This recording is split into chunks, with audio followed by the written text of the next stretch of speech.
Hello guys, আজকে আমি বানাবো নতুন একটা রেসিপি। সেটা হলো ডিমের কারি বানাবো। চলেন দেখবেন। ডিমটা সিদ্ধ হইতে দিছি, ডিমটা সিদ্ধ হোক। আর এটা রেডি করে নিয়েছি সব কিছু। এখন আমি অল্প বেটে নিব। দেখেন,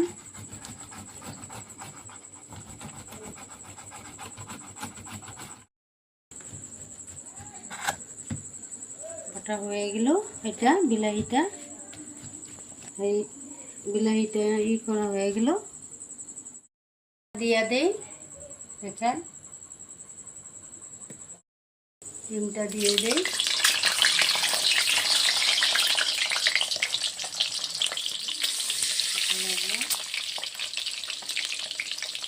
হলুদ অল্প টুকরা হলুদ দিতে লাগবে।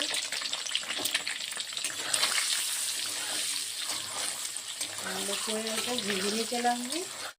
এটা ভাজা হয়ে গেল।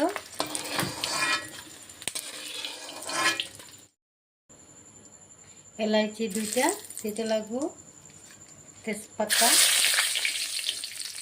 পাঁচফোড়ন অল্প, অল্প রসুন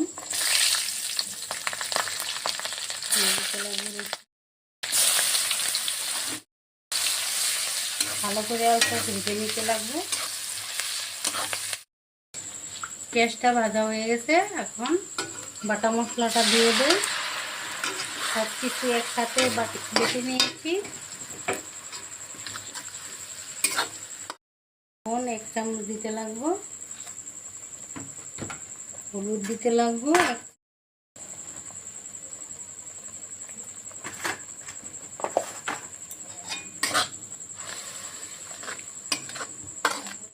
মশলাটা ভাজা হয়ে গেছে। এখানে এই যে টমেটোটা দিয়ে দিই। দেখেন,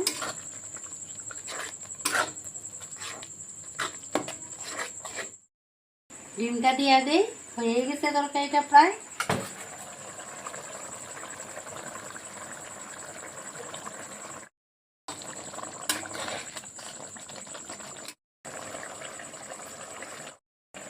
হয়ে গেছে তরকারিটা, নামায় নিই। অল্প খেয়ে দেখি কিরকম হয়েছে ডিমের কারিটা। দেখেন,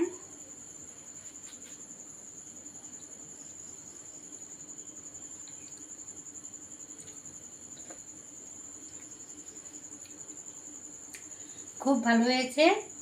যদি আপনারা দেখে ভালো লেগেছে লাইক করেন, শেয়ার করেন, সাবস্ক্রাইব করেন, কমেন্টও করবেন। আজকের জন্য আসি।